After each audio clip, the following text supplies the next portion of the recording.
অনেক লেট হয়ে গেল। এই নাও তোমার। আচ্ছা এ রাহুল ভাই তুই কেমন ছেলে ক দেখিন। এ তুই রোদের ভিতরে একটা মাইয়ের দাঁড়া করে রাখছিস, ভালো কথা। এই মাইয়ের জন্য শুধু একটা পানি নিয়ে এলি 1/2 লিটারের বোতল, এটা কি তোর করা ঠিক হইলো ক?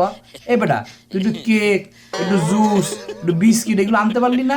ওটা সিঙ্গারা নিয়ে আসতি একটা কাঁচামরিচ দিয়া। বেটা দেশ কানে এর ফল তুই পাবি, একটু পরেই পাবি, একটু দাঁড়া। তুমি আমার নিটটা বোঝো, আমাকে কেয়ার করো, আর এই জন্য আমি তোমাকে এতগুলো ভালোবাসি। ওরে বন্ডি, তুই ওরে ভালোবাসো না ওরে চোরকির মতো লাড়াও, এটা তো বুঝতে গেছে। এর জন্য তোর লোকে কে কারি নাই, কাহিনী তো আর এক জায়গায়। আপনারা সবাই দেন, কাহিনী তো সামনে শুরু। এখন চলো দ্রুত, অলরেডি অনেক লেট হয়ে গেছে। আমার একটা আর্জেন্ট কাজ পড়ে গেছে, সরি আমি আজ যেতে পারবো না। মানে কি তুমি আমাকে একা যেতে বলছো? আই মিন তুমি আমাকে ইগনোর করছো? এই মহাবিশ্বের সবাই একটা সময় গিয়ে একা হয়ে যায়, কেউ আজ নতুবা কাল। কিছু মানুষ থাকে যারা শুধু কাছে টানতে পারে কিন্তু নিজের কাছে জড়িয়ে রাখতে পারে না। আমি তেমনই একজন, ভালোবাসতে পারি কিন্তু পোষ পাতে পারি। আমাদের একা হয়ে যাওয়ার কথাই ছিল, আরো পরে হলে হয়তো কষ্টটা দ্বিগুণ হয়ে যেত। এ রাহুলে, তুই এইসব এই যে এই নীতি কথা কইস না দি ভাই। ওই যে কি হয়েছে সেইটা ক, সেইটা ক। এই যে আমার এই ফেসবুকে যারা দর্শক আছে এরা একটু জানতে চায়, তুই একটু সেইটা কদিন। তুই এই ভুলভাল কইস না, আর এই কবিতা মবিতা কইস না। তোর কাছে এই কবিতা মবিতা না ভাই আমার এই ভাল লাগে না, কথা বুঝছিস? তার মানে তুমি আমার কাছ থেকে ব্রেকআপ চাইছো? ওকে যাও, আজ থেকে আর কোনোদিন আমি তোমার মুখ দেখতে চাই না।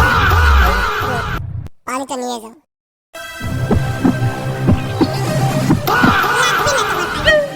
দেইছিস, দেইছিস, এইটা আমি জানতাম। কারণ কি জানিস, এই সেমরিকে এই শুধু পানি খাইলে হবে না, কথা বুঝছিস? এই রোদের ভিতরে জুস খাওয়াইতে হয়, তারপরে একটু ওই যে সিঙ্গারা খাওয়াইতে হয়, এরপর একটু কেক বিস্কুট এইগুলো খাওয়াইতে হয়। দুপুর হইলে একটু কাচ্চি বিরিয়ানি খাইলে ওরা একটু ভালো লাগে, কথা বুঝছিস? আর তুই নিয়ে আসিস কি একটা ওই যে 15 টাকা দিয়ে একটা পানি কিনে নিয়ে আসিস, কথা বুঝছিস? এটা তো হবি না রে ভাইয়া। Pack your water and also pack me.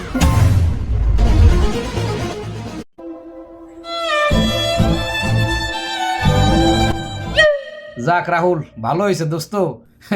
ওই যে ফাকিং কি কইলো, ফাকিং ইউ না মিউ কি জানি কইলো, জানি না। যাই হোক, চললে গেছে ওই সেমরি, ভালোই হয়েছে। কারণ কি জানিস, এই সেমরিরে তুই যদি রাখতি তাইলে তোর কপালে দুর্ভোগ ছিল, বুঝছিস?